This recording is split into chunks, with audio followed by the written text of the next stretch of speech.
жұмыстар болады. Киоскілер болады, анау болады, мынау болады.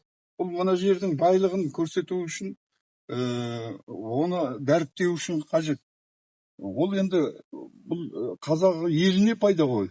Сондықтан бұның қалай айтқанда да пайдасы болады деген ойдамын.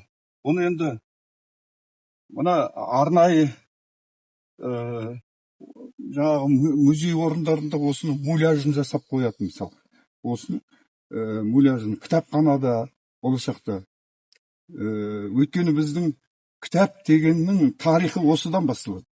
Кітап деген ол мына жаңағы қазір айтып жатыр ғой, біз бәлен жыл шыққан қазақтың кітабы.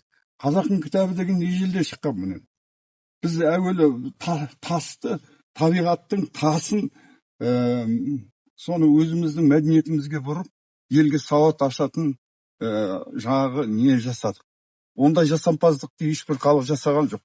Сондықтан бұрын осы әрбір тасқа кәдімгі атқа мініп, серуендеп, барып, осы Меккеге барғандай. Осының бүйтіп энергетикасын алып, осыған жазған адам, ол әшейін адам емес, пайғамбар адам. Сол пайғамбар адамның жаңағы жіберген осы сәлем хатын қабылдап бүйтіп, сөйтіп қайтудың өзі ғанибет болатын заманға келеміз әлі. Біздің мемлекетіміз әлі қанша тәуелсіздік алдық дегенмен рухани тәуелсіздігін алған жоқ. Біз осының барлығына мән беретін заманға келдік қазір. Көріп отырсыздар ғой, күттай нәрсе үшін соғыс болып жатыр, жер үшін соғыс болып жатыр. Мынау біздің жеріміздің күзетшісі міне. Бұны осы уақытқа шейін Тәңір қорғап келді. Ендігі жерде осы жердің адамдары қорғау керек. Түсіндіңіздер ме? Сондықтан мына мен Бауыржан ініме Құдай амандығын берсін. Осындай мынандай патриоттық сезімі, осындай жаңағы көре салып, осыны жаңағы қайткен күнде тексеріп көру керек. Мынау ежелгі жәдігерім екен. Егер ежелгі жәдігер болса, осыны неге сақтамаймыз? Қазақ деген сөз тұр ғой деген мақсатта осыншама маған хабар беріп, осылай келіп, соншама жерден мына әнілерім машинасымен алып келіп, көлігіменен. Соншама бензин жағып дегендей. Ерігіп жүрген ешкім жоқ қой. Сондықтан мына тасты әрине ол бір үйге апарып қоятын бір немес, мысалға бір мүлік емес, бірақ бұл сол ежелгі біздің ата-бабамыздың жеткізген несі, дауысы осында тұр. Осы жаңағы тарихын тасқа жазды деген осы міне. Осы сияқты неше түрлі тастар бар. Бұл мына жерде мына тастың ерекшелігі сода қазақ деп жазылған.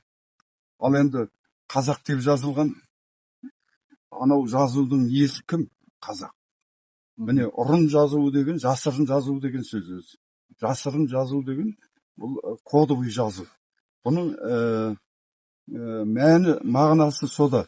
Енді оны ана полиграфиялық зерттеу деген, оның ана конфигурациясының өзінде талай не бар, сыр бар. Ол мысалға дәптерге, мысалға оңай жазылатын нәрселерге, оны әдемілеп жазуға болады.